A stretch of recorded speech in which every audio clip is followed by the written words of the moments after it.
So for me, success is doing the things you want to do with the people that you want to be doing them with.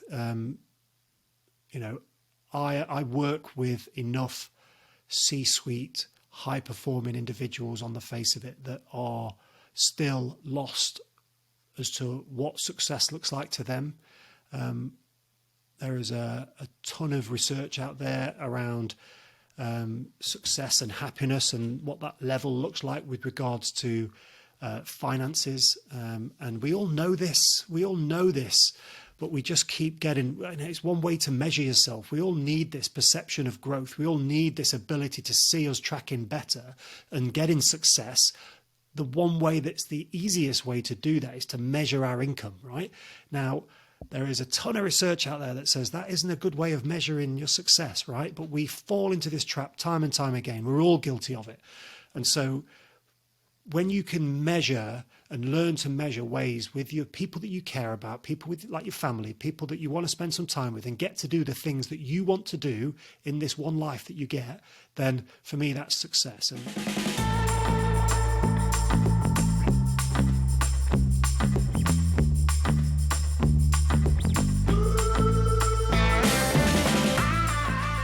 Gaz, thank you very much for joining me today. Hope you're well. How is everything your end?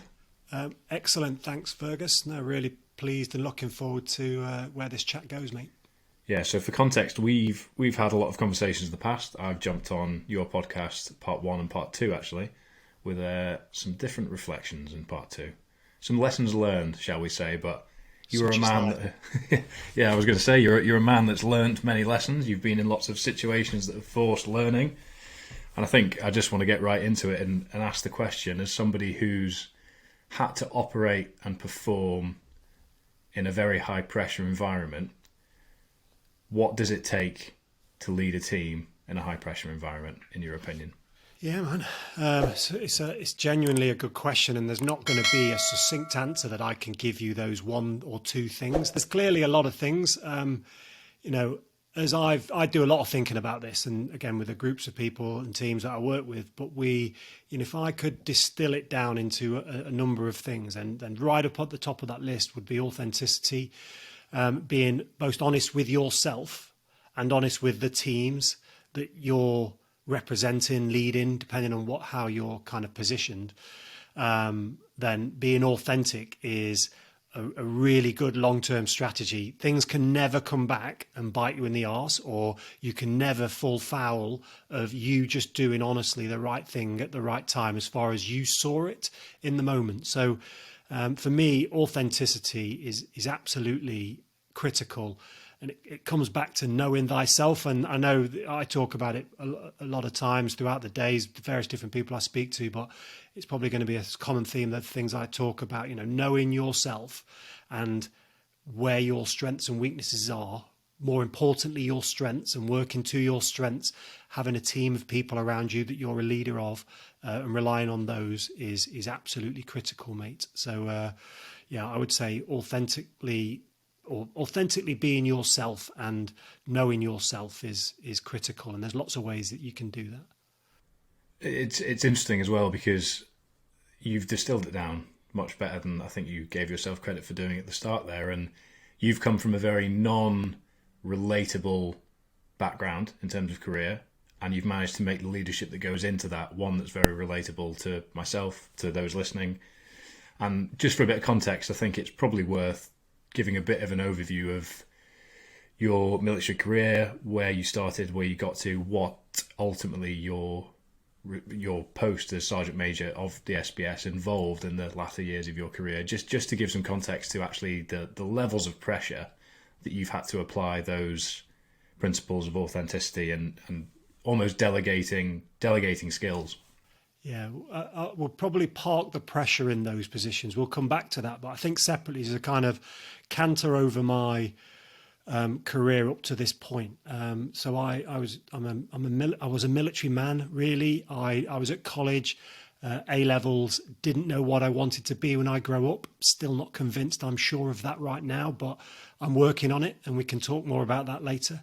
But there was a number of things that had happened in my life up to that point that had given me an interest in the military. Now, the exact start of that seed, I don't know, but certainly reading the book Bravo 20 by Andy McNabb, again, someone of my age group, famous book, and it was one of the first ones that really got written about the SAS, and that like opened up this kind of distant vision and wow, what a career that would be. And for me, it was almost that is a dream kind of reality of what I could possibly become. My eyes were opened in essence.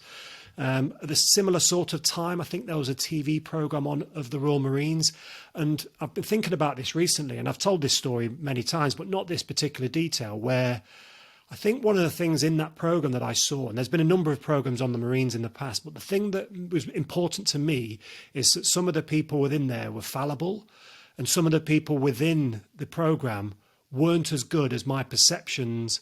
If I'd have not seen it, I probably would have put people. Now, I always talk, again, we come back to this, but I always talk about finding your ideal self and relating it to where you are currently. And I think things like that enabled me to see, actually, this might be achievable for me. So off I went, I volunteered for the Royal Marines. I had this is going to be a common theme as well, Fergus. I had no idea what I was letting myself in for. There was no military experience in my family. And I just went in blind to the careers office. That went well. I then went down for a 3-day, what you used to call a PRC, potential recruits course. Did awful, but managed to get through. I suffered and scraped through somehow. And then went on to Royal Marine training. Again, every single day, struggled, injured myself, managed to hang on to the group that I joined with every single day, was very much middle of the road throughout most of training, and ended up passing out as a Royal Marine sort of after the 30 weeks, and had a career in the Royal Marines for a number of years. A few years later, the Twin Towers attack happened. That for me was a bit of a kick up the arse. Well, one, it was shocking, it was abhorrent, and it was a bit of a kick up the arse to really think about what I was doing. The Marines, although on the face of it, a high-performing organisation, and again, we can go into this in more detail if you wish, I didn't feel like it was as high as I could be. You know, I remember I'd read the book Bravo 20. I'd a number of the points in my career, friends of mine had tried and failed Special Forces selection, and one or two of them had gone off and been successful, or people I knew anyway. And they just disappeared, and I was like, well, that is really attractive. That's a high-performing job for me, and it kind of, the Twin Towers attack really motivated me to join Special Forces and get on their selection process with zero expectations of passing, with zero insight of what that was actually going to entail. And again, I went through that process. Again, we can talk about that in more detail if you wish, but got spat out of that after the first attempt and was successful. I'd volunteered for the SBS. That put me down in the SBS in about 2003. Again, that organisation was going through incredible change at that time, which I rode the crest of that wave really, and spent the next 16 years down there, very operational, from private or Marine rank right up to Sergeant Major, and managing, being a part of, leading teams all the way through that and up to kind of my final positions within there, which was I was the lead recruiter initially for my organisation for the SBS, the kind of talent ID. Wasn't called that, but in corporate world, that's what it'd be classed as now. So again, an awful lot of thinking of the kind of people we were looking for, scrutinising, shaping the funnel to them getting in, and very much kind of coaching and mentoring people into the organisation if we could, and through the selection process, hundreds in fact. And then finally, my last job, we got good results there. And again, bearing in mind my main competitor was the SAS, a tough competitor. We got good results there, and I was asked to oversee recruitment, be the lead recruiter for the whole of UKSF. And again, a privileged position for the last sort of 6 to 9 months of my career. Again, interesting job, and one that really sort of cemented that coaching and mentoring role, where I realised, what it took, what we're looking for, what those people have in abundance, and how we can bring that out of them, that potential.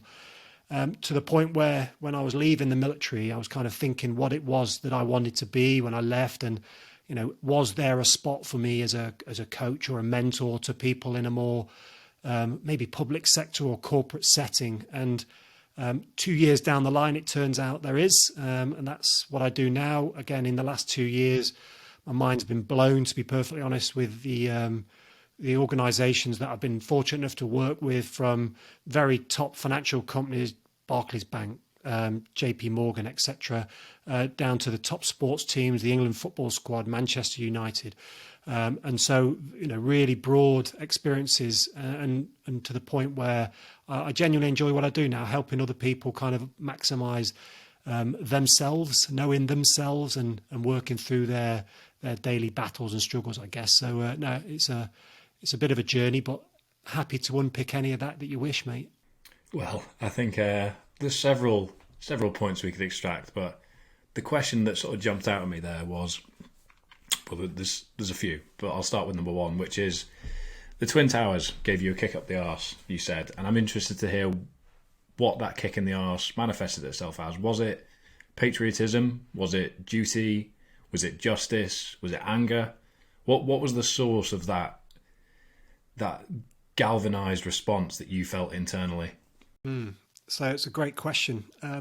I was in an organisation that all my career up to that point, bear in mind, I dreamt about joining the Royal Marines. There's a whole story about, in the years building up to me getting I could have joined at 16. I didn't. I chose to do my A-levels. And I had a place at university, Loughborough University. I didn't. I joined the Marines. There was a decision that I dreamt about getting in. I was really keen to get in. And a few years into that, I realised, as much as I was enjoying it for a number of reasons, it also, I felt like I had more to give. So there was this internal way of measuring my own performance. And I felt, you know what, I feel like I've got more to give. And whilst I wasn't surrounded by people that were not as good as me, far from it, a lot of people were highly talented. There was just this internal drive for me to ask more questions of myself, really, and to take my career as where I felt it could go. Now, what drives that is probably my upbringing, my childhood, very sporting, very competitive. I've always sought feedback. I've never shirked feedback. I've always, and for me, competition, adventure, things like that, they give you the feedback, an immediate feedback. And I've always enjoyed that. And it's tough, it's hard, but that feedback, again, Royal Marines training, Royal Marines career, gave me some really tough feedback. I messed up so many times.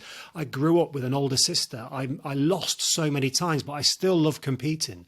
And I still enjoyed kind of losing to my older sister, because I was learning more about myself. It was never in competition with her, it was a competition with myself. And I've always enjoyed piecing that together for me, of how I can keep stepping upwards. So the Twin Towers attack, in answer to your question, it's probably all of the things you describe. I would have classed myself at the time as patriotic. I don't necessarily now. I'm not much more kind of one nation, one love kind of man, but at the time, I would have classed myself as patriotic, but I don't think that was the driving force, because it wasn't an act against us. It was an act against, what I would see as honest, hard-working society. And for me, that was absolutely abhorrent, and something that I wanted to try and help or do something against. That's the wrong word. To do something to help. And so I didn't know a way to do that. And I just knew that the Royal Marines wasn't going to help me do that. And it just didn't feel like an organisation that could, because of the scale of the problem. For me, and it's ridiculous to say it out loud now, but for me, the only way I could see to really help that situation was to volunteer for Special Forces. That was real for me at the time. And again, that will be really important for people listening to understand. It hasn't got to be real. It's got to be real for you. And if it's real for you, you can be motivated to try and, make those steps to achieve whatever it is when you want to achieve. So that's what I did. I went off, and it was definitely a lot of anger involved in that. There was definitely a fire to try and again, when we talk about really stressful events and we talk about really big challenges, having an anchor, having something you can refer back to in the moment to go, why am I here again? And that image of the Twin Towers, maybe that plane, I've still got the video, the plane going into the side of it, and the thousands of people that have died, and tens of thousands, millions that have been affected by it. It's still, it's still abhorrent. It's still awful. And so that was a big driver for me. And probably a combination of all the things that you mentioned. There's almost two elements that I drew out there. One is almost that it drew back the curtain on the stage in which you then realised you were almost placed to perform, which is an almost individual side of things, and then there's the more community, this is abhorrent, something needs to be done side, which is where a lot of blokes take the decision to step that up, don't they? So I think that leads into the second question I had about the depth of your career, whereby the tail end of it, you were exploring the characteristics and the ideal traits that you'd be looking for in those that could pass and be drawn into selection to come out the other end as the candidates that we want to be the elite of the elite within the armed forces. And I know you won't be able to distill it down into bullet points, but the conversations we've had in the past, the overarching theme has been that there isn't an ideal candidate, but there are ideal lessons that need to be learned to get a person in the right place to be in the mindset that they need to be to approach selection.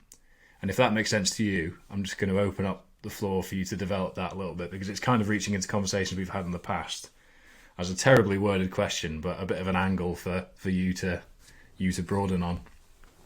Yeah. So what is it that we're looking for? Is that the question? In theory, yeah. So it's a fantastic question, and it's incredibly complicated. In a nutshell, if I could distill it down, and I will, I would say people that are prepared to navigate uncertainty. So me joining the Marines, and again, this is my story, and it's my origin story, if you like, and it's useful for people to understand themselves. But, as a volunteer for Marines, I had no idea what I was letting myself in for. I was prepared to navigate whatever challenges were thrown my way. When I went on to selection, I had not spoken to anybody that had passed. I'd only ever spoken to people that had failed. So I had some idea, but that was massively skewed by their, rightly so, sort of tail between their legs, stories of absolute impossibility of passing the course. So it was a pretty warped view of what the selection process was like. And I knew, again, maybe not consciously, but I knew subconsciously I just had to go and find out myself. I was never going to get the answers that I needed and whether I was what they were looking for. So I myself was prepared to go into the unknown. And again, for context, I think it's important. When I did that was beginning of 2003, back end of 2002, and a long time ago now. And there wasn't an awareness of anything to do with what they did. It was so much more this level of secrecy. Now, I guess some people would be saying, well, in part because of people like me talking a little bit more about it. I mean, I only ever share the kind of personal, the kind of human aspect to it, never really the detail of the organisations. But there is a lot more known about the organisations. The internet has it's out there. There is data out there. There's information you can, at the touch of a button or the type of a keypad, you can find out anything you want nowadays within some level of detail. And so, I didn't grow up having that access. We had the children's Britannica, Book of Britannica, that was our resource for getting information. I sound like a real old knob, but there was a lot of information that we didn't have access to, and we had no way. Nowadays it's different. And so people, and again, I'm the same. If I want to know something, I just Google it. But navigating that uncertainty, going towards something where you don't know what the answers are, you've got no idea, I think that's really important. So that's absolutely a key thing that we're looking for with individuals, that a willingness to go into something that's unknown, but they trust in themselves that they'll not give up and they'll not stop until somebody else says that's enough, or it's time to switch focus and do something else now. And that's quite important. Now, I feel really lucky with me learning all this and kind of doing an awful lot of thinking. I'm fascinated by this, Fergus. I've got an interest in psychology. I've always been fascinated by it, and so I've always looked through my career through the lens of a bit of psychology. And so I've always been thinking about these things in a little bit more detail. And I was really lucky towards the end of my career, probably about 4 years before the end, to be invited out to Wharton Business School to go and visit something called the Mission Critical Team Institute.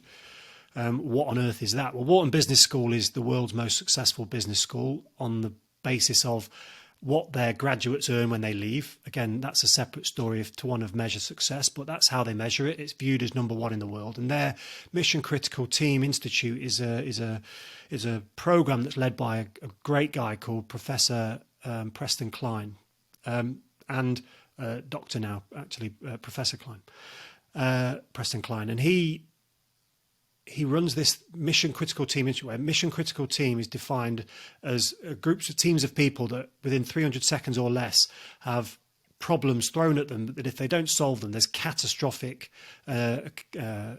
issues on the back of that. So like loss of life or huge problems. So organizations like NASA, organizations like Special Forces, organizations like the FBI, organizations like CIA, all these organizations, really, SEAL Team 6 were there, the Delta were there, all these awesome organizations were there. And little old me was invited out to kind of give my 5 pence worth as well, and to understand what exactly the question that you've asked, who is it we're looking for? Is it different? And how do we extrapolate that from people that have volunteered, basically? And there's a ton of things, but some of the common themes within all that is this people's willingness to walk towards the problem. That is an unusual thing for people to want to do, more unusual than not. That a terrific car crash, most people will watch. Most people won't walk towards the problem. Some people will, and absolutely some people. And that kind of sheepdog mentality, that kind of almost the servant mentality to other people is one part of that. Other things that we see, the ability to manage stress. It's like stress is going to come at us whether we like it or not. Some people can manage it well. They can, take themselves to high levels, but get themselves back down. To be able to find people that can regulate themselves, that know themselves well enough to know how to do that.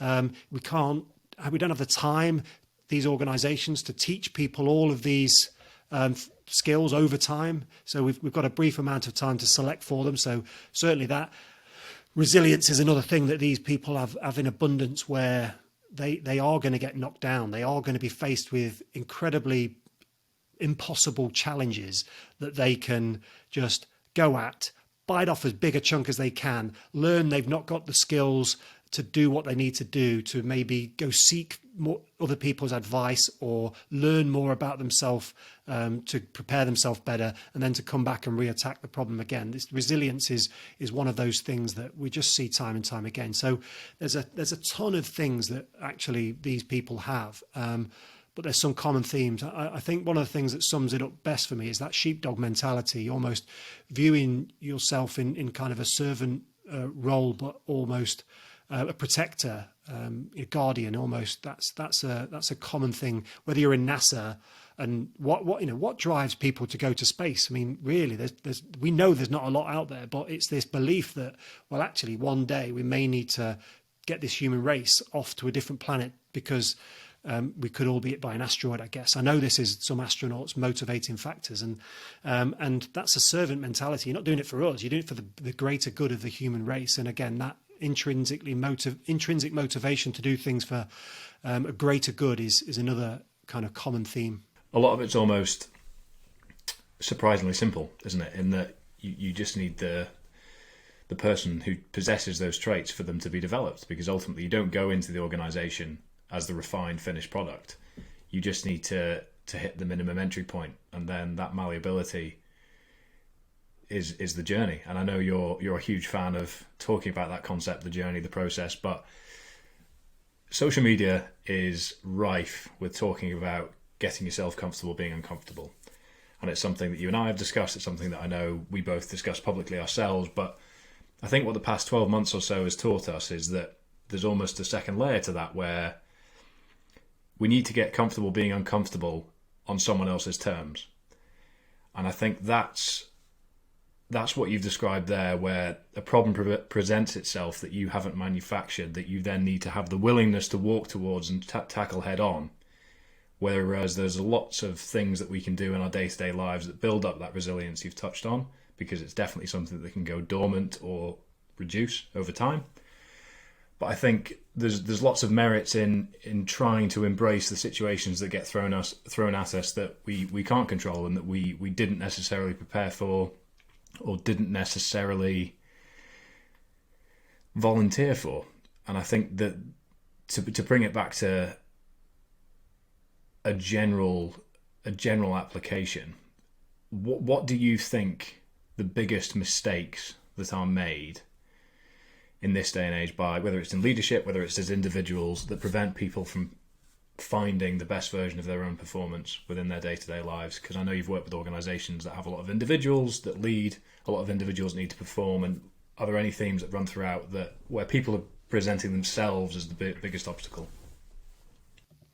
Yeah, so you mentioned comfortable being uncomfortable, and it's such a commonly thrown around statement now, and it's something that people strive to get, and they go and search for that uncomfortableness, rightly so. You know, we need, our lives are pretty simple, and most people's lives are pretty simple and easy nowadays, way too easy.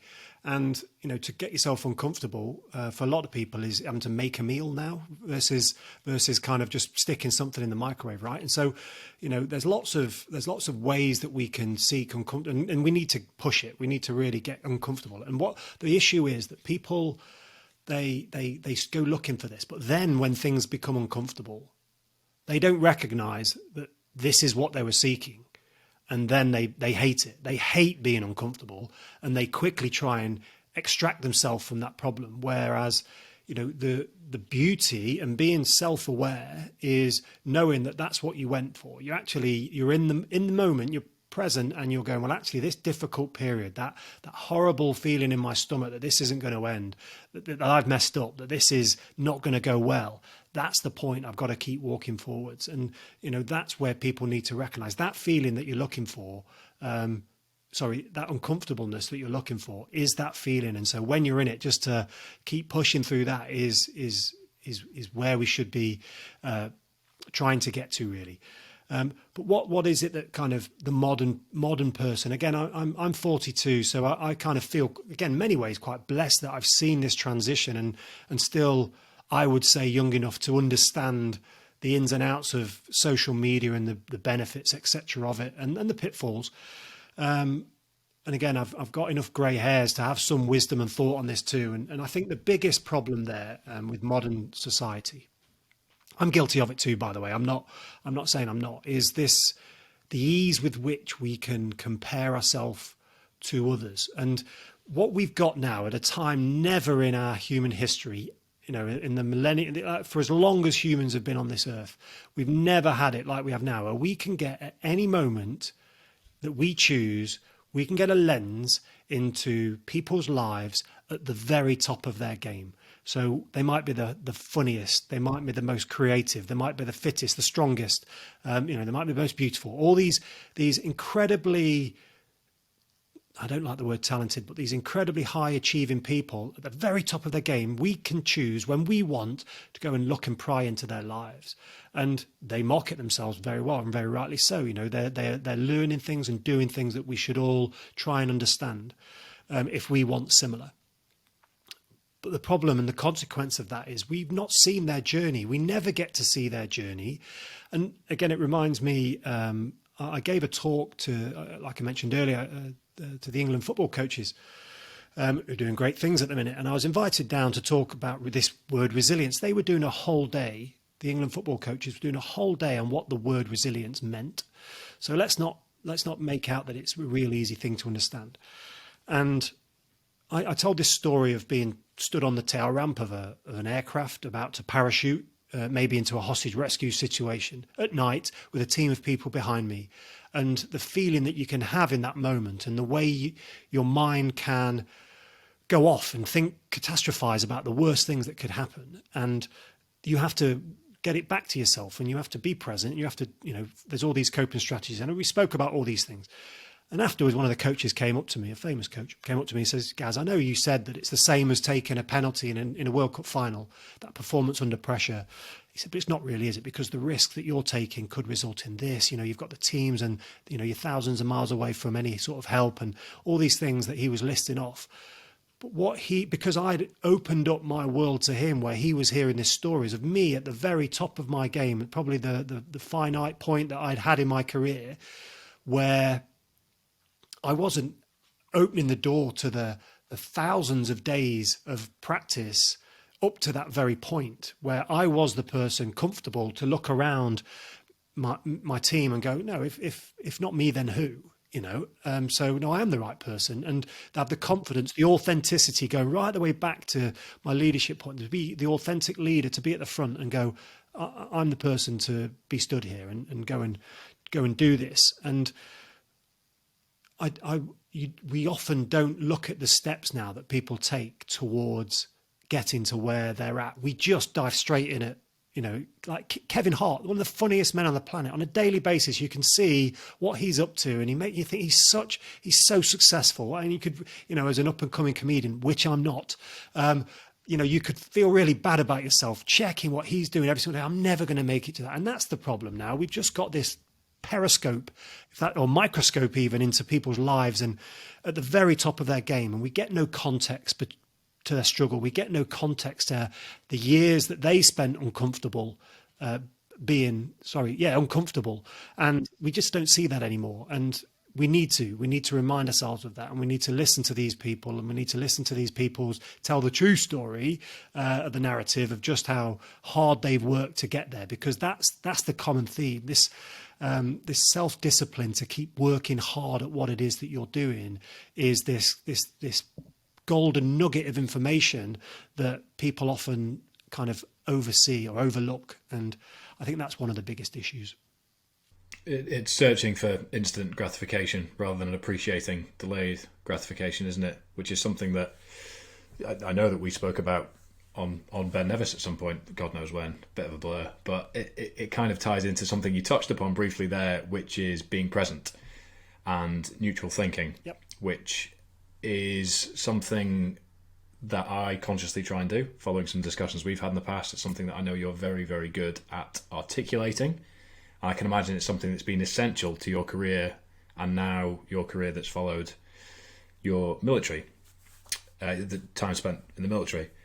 And for those that might not be aware, do you want to just explain quickly what neutral thinking is in a nutshell, and how you think it is best applied to the individual? Yep. So first thing to be aware is neutral thinking isn't something I've invented. Far from it. It's a term that a few other people have used. I wasn't even aware of it early in my career, but people will recognise it when I talk about it now.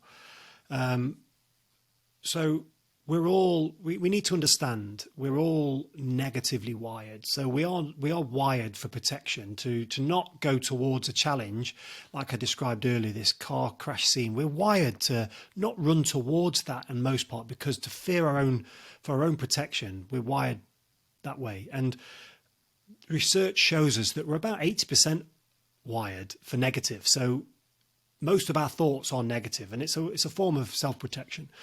And so knowing thyself that we're negatively wired, and we will think negatively most of the time with a new situation or a problem, then that's a good thing to know. And so to recognize that that's a negative thought, but actually it's not based in any truth. It's just it's exactly that. It's a negative, fleeting thought, and there to protect us.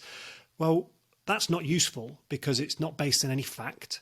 Now, people talk about being more optimistic and positive thinking, and I absolutely buy into that. There is an awful lot of research around optimism and being positive, being a positive thinker, if you can. But there's certain situations that just do not correlate to being able to think positively, and you might be in a life-threatening situation. In the moment, to say to yourself, "It's all good.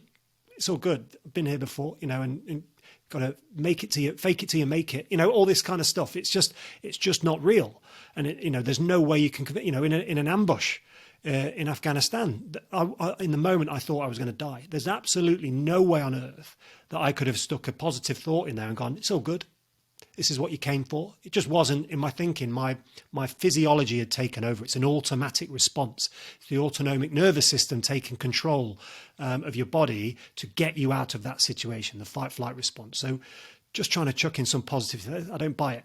But recognizing being overly negative, that's not useful either. That absolutely is where your head's going to want to go, and having the self-awareness that that's where your head is the first thing. So self-awareness is massive. I talk about self-skills all the time. The first one being self-awareness, recognizing that you're in that negative thinking because situation's pretty bad, whatever that might be. You might be about to go and present something you haven't prepared well for. You're thinking it's pretty bad. Your mind is going to take you to a place where you're going to catastrophize about everything that could go wrong, that you're going to run out of things to say, that everyone's going to stare at you and you're going to look a complete throbber. But that's not true. It's not based in reality. It's a thought. And so taking yourself, recognizing that you're negative and just dragging yourself up into this neutral space, because just thinking a positive right now, I'm not buying it, but just recognizing that negative's not helpful either. And just finally on that, I've not to do that and to have that as a tool in your toolbox without practicing is completely unrealistic. We refer back to what we said about getting comfortable, being uncomfortable. It's those uncomfortable experiences where we can practice that skill. We can't practice that skill without finding those experiences. You can't become experienced without experiences. Simple as that. But people think they do. You can't shortcut. There's no hacks. And so to practice these things, you have to put yourself into these situations. And then we learn to, rather than having a manual gearbox and moving through these problems, we learn over time. Remember back to the England coach's story of me stood on the tail ramp. I had an automatic gearbox for those problems that were coming at me because I'd been there hundreds of times before in practice and training. So it wasn't a new problem for me. It wasn't something that I hadn't practiced and prepared for. And I was very understanding of all the issues that were going to come my way. And I had various different similar experiences that I could lean on to kind of build a picture of what was about to happen. So neutral thinking is recognizing the negatives are going to come, being self-aware to grab them, to drag yourself up to neutral. Negative's not helpful. Drag yourself up to neutral. Positive isn't always going to work, or if it does work for you, then fair play, throw it in, because having those mantras, having those things can absolutely help. But sometimes situations, your brain just wants to run away with you around the catastrophes, and that's when to recognize, be more neutral thinking is really useful.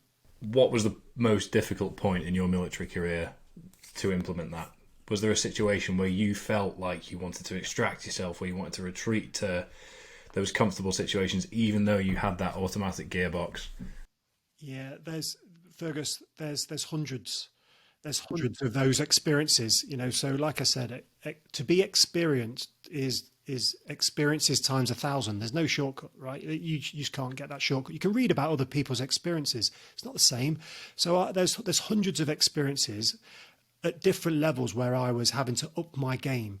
Nobody joined the Royal Marines. Nobody joined Special Forces to try and shape that organization and make it their own. No one does that. You just get into those organizations desperate to be a part of it and to hang on to this freight train of momentum that is always progressing and striving for better. So you're really trying and working hard to be a part of that. There's a number of situations where I definitely fell short, and there's a number of situations where I had to be really self-reflective, one of the other self-skills that I talk about with people, and go, right, you are far off your ideal self there. You are not living up to what you joined here to be.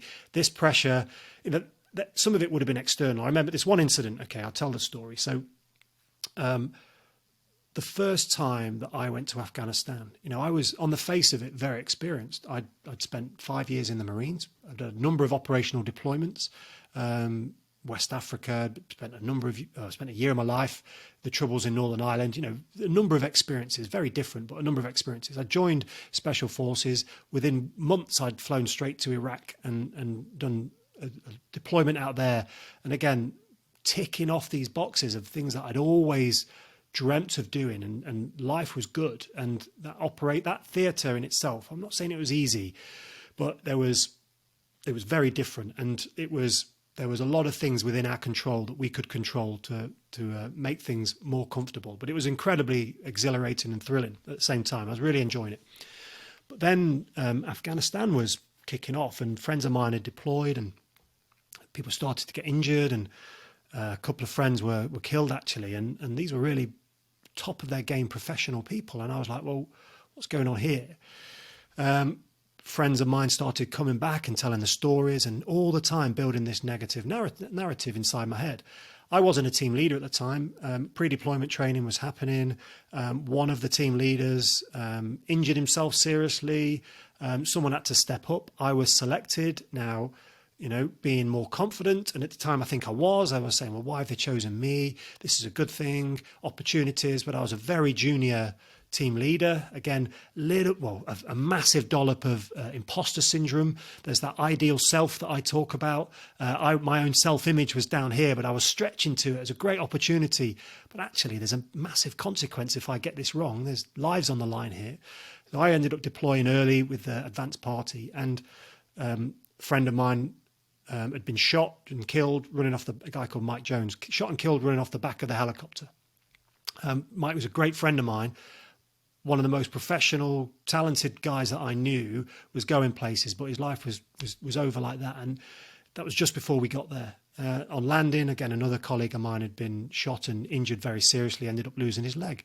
And the group that we joined to do this handover with were beat up, understandably. All this, and these were people I had massive respect for. They were all feeling like they were beat up. And we went out on this operation.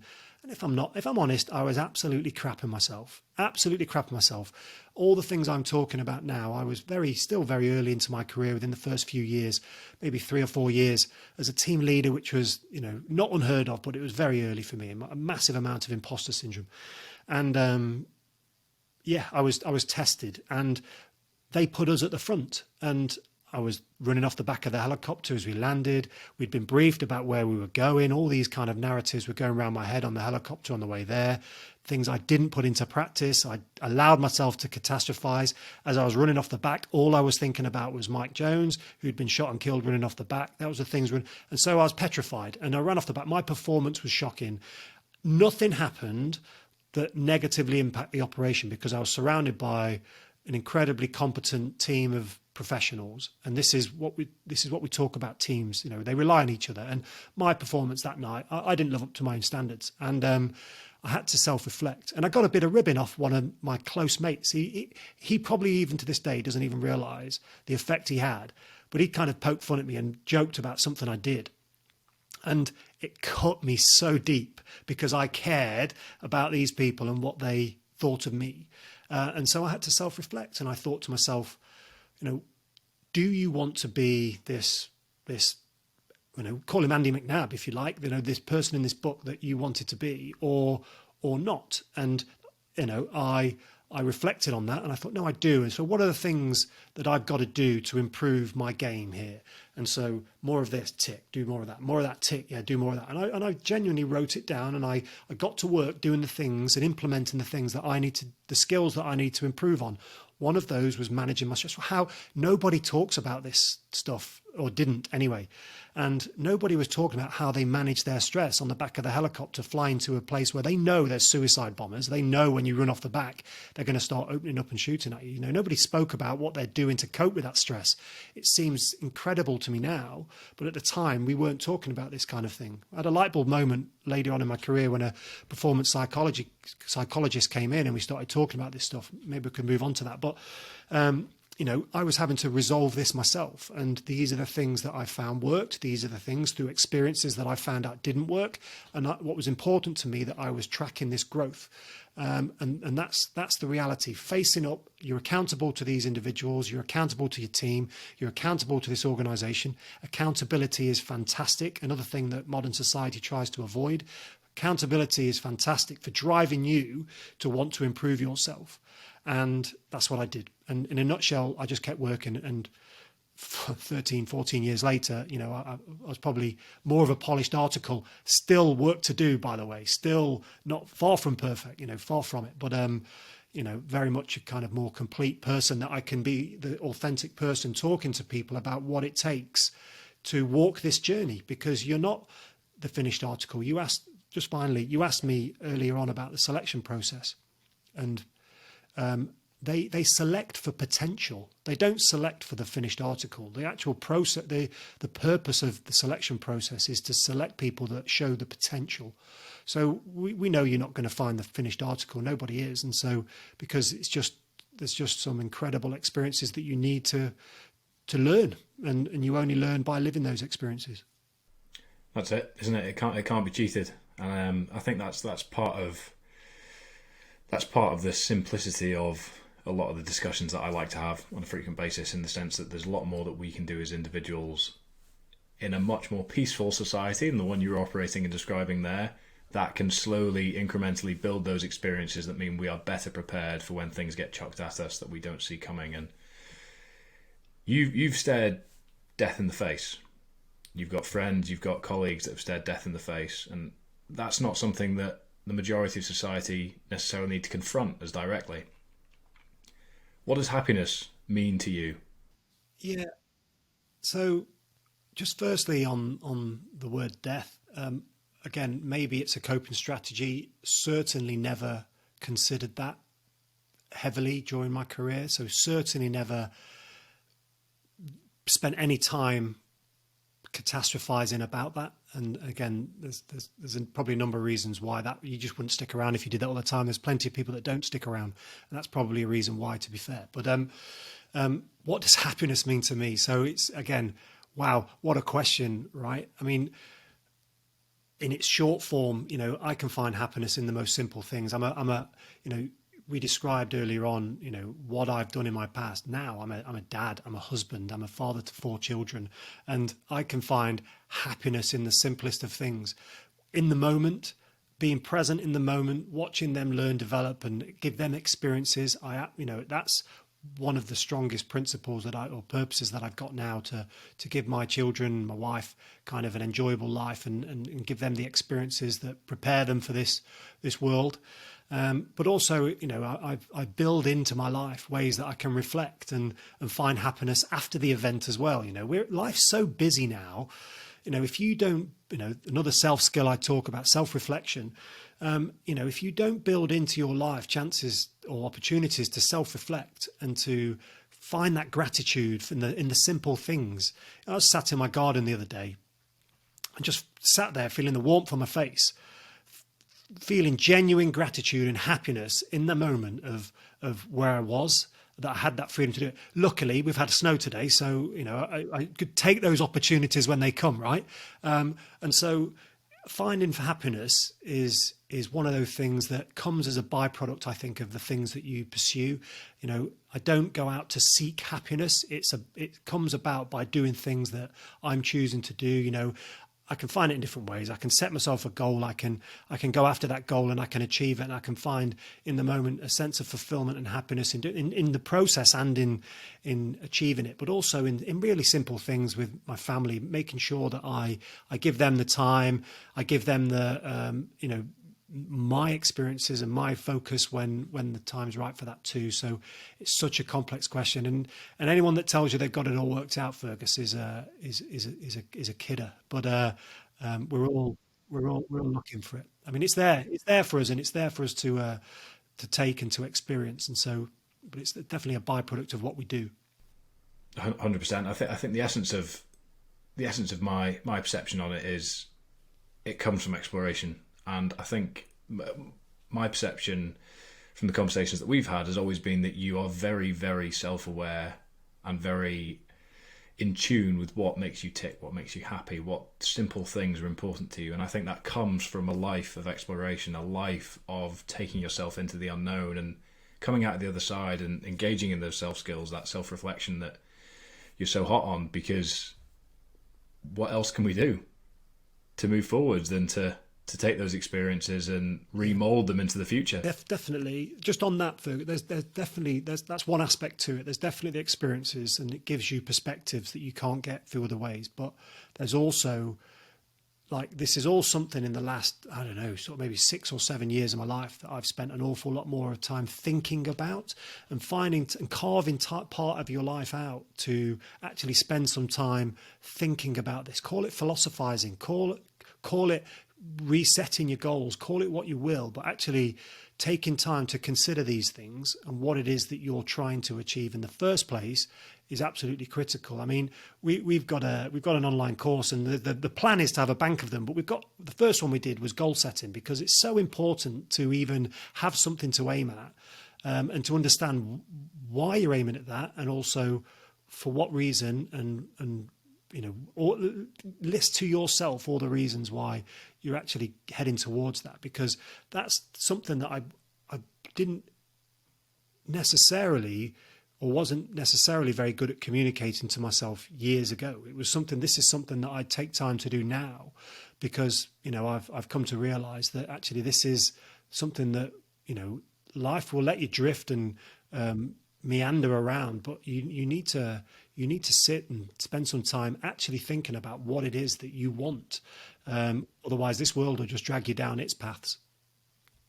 Yeah, I've lived a much less explorative life than you have at this point, but I think it's something I'm very conscious of at a younger age than I think fortunately I'm at an age earlier than I'd expect to be, where I'm aware that practice is important, and it's something that I will endeavour to continue to do, because I know how valuable it has been as a recalibration method. And life is so busy. You said the Western world is chaos, and it's getting more and more chaotic by the day.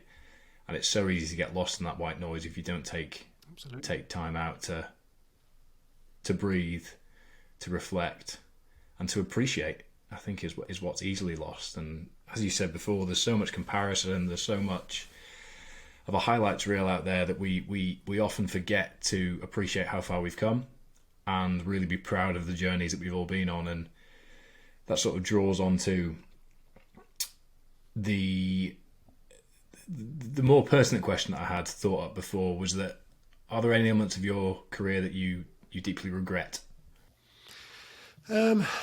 So I'm not really one to dwell on the bad things that have happened. So again, with my life, I've been through a divorce. I've lost parents. I've lost friends that you didn't get a chance to say goodbye to. All these kind of things. And so, I'm not one to really dwell on those bad things that have clearly happened. And I'm I guess my optimism and future focus does help me kind of deal with those moments. Now, so there's not something that jumps out at me that I deeply regret. I mean, I often get asked that, would I make the same decisions if I had my time again? And I absolutely wouldn't.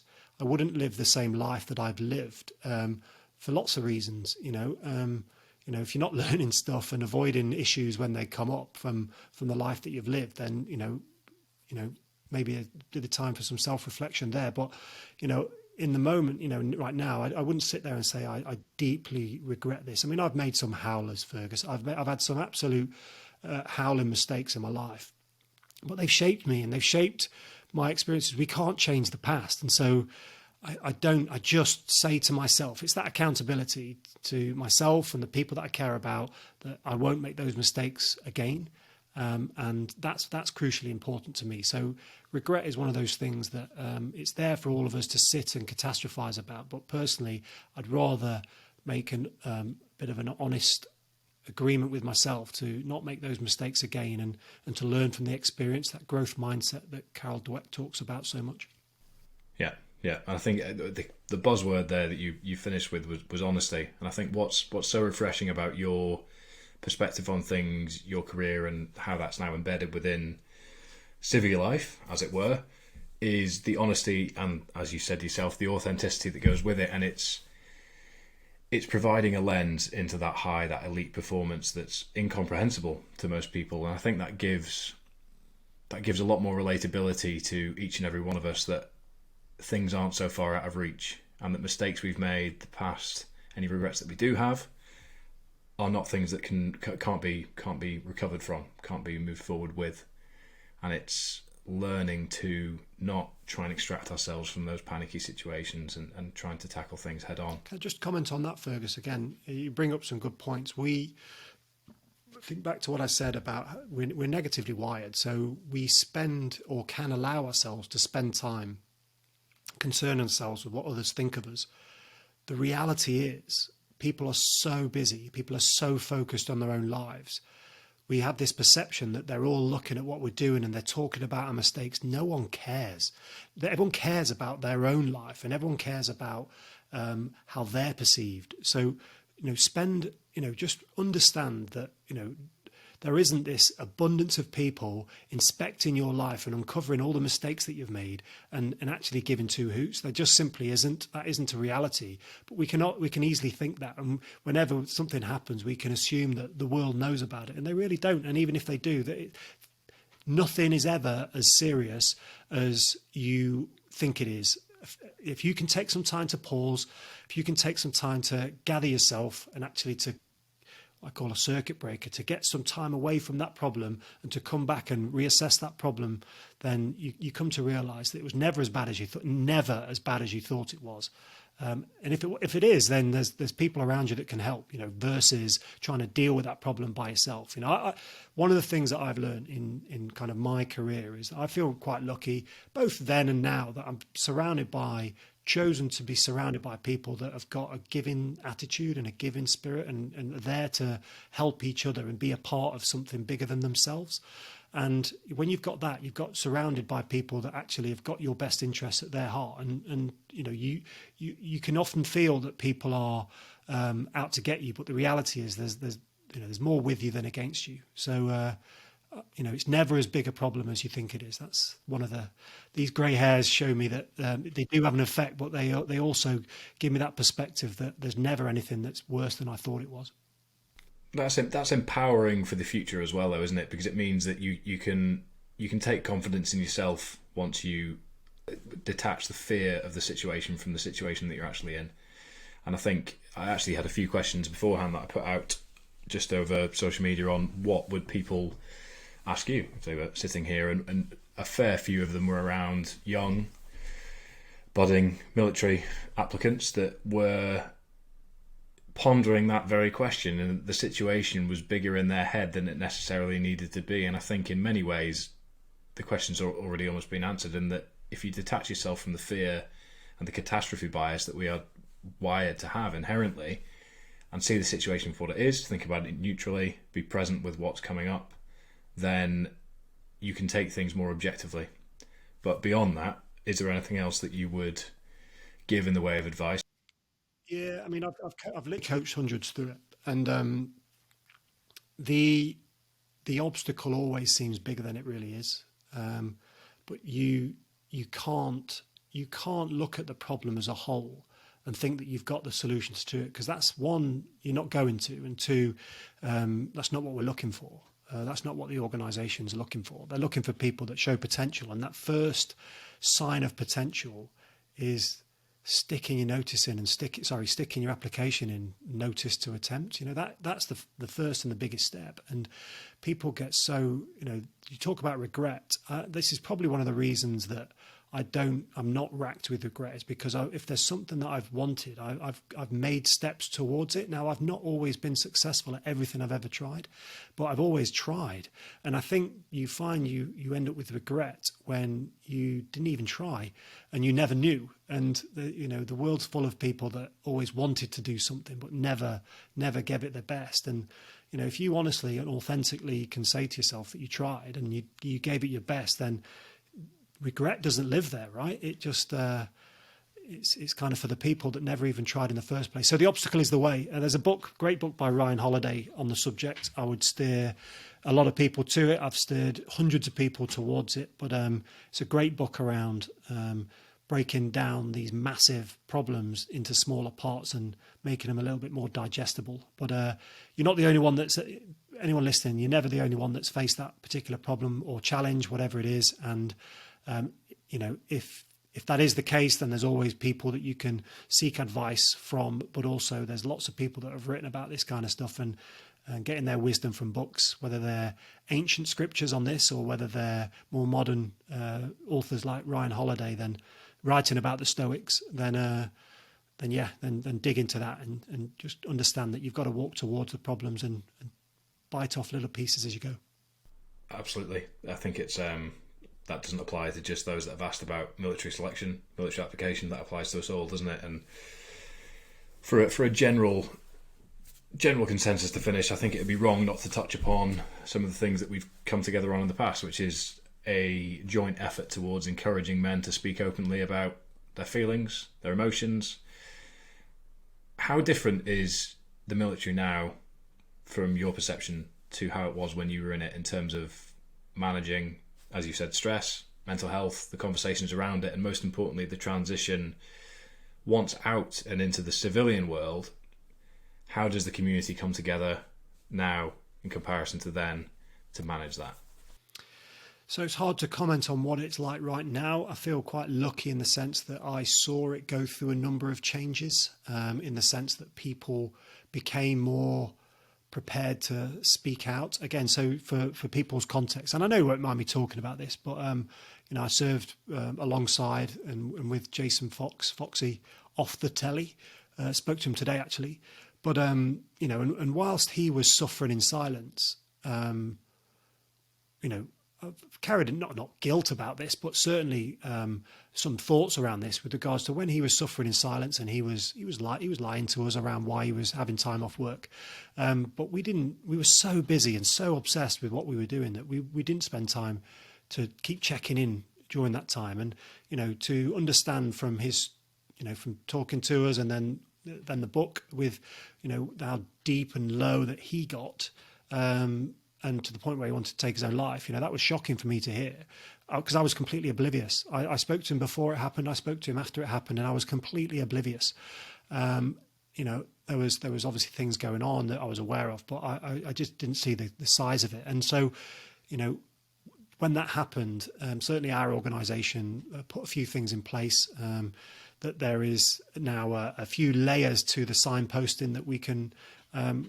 People can go through. I think that's great. I think people are now, through a ton of reasons why, again, the male suicide rates being one of them, where people are more prepared to talk now, because most people know of somebody, or a few people, or a family man, a dad, or somebody that has taken their own life. And it's absolutely tragic for the mess that it leaves behind. And so, there's a ton of things that have been put in place, and I think it's all good. What is the key thing that's going to change all of this? Well, I don't know. It's a massive problem, but talking has got to be one of those pillars that we all cling to.